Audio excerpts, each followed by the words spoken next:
She took pride in being able to outlift boys at the gym. She could deadlift just under 250 pounds, which when you weigh 120 pounds is pretty good. Grace Haines will need that determination like never before. The straight-A grade 12 student, already accepted at several Canadian universities for engineering, has been forced to relearn the most basic things. She could open her right eye but not her left eye. She could move her right hand but not her left hand. And so the rehabilitation that Grace is going to have to go through will be to teach her how to use that left side of her body again.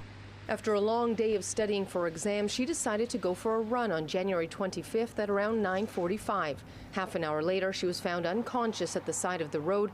The driver who hit her took off, leaving her needing emergency surgery for critical brain injuries. She looked relatively peaceful, but then, you see blood stains in her hair, because they had stitched up a wound up there, and you see a breathing tube in her mouth, and you just don't know what to think and what to believe.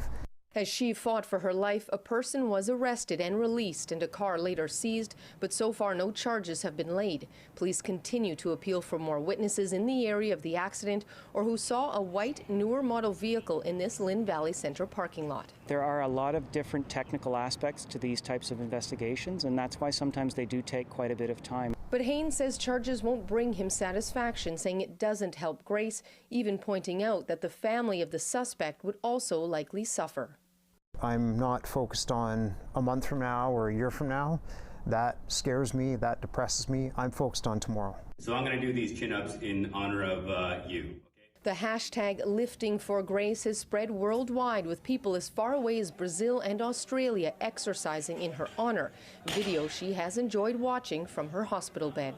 She keeps asking me if we can go work out.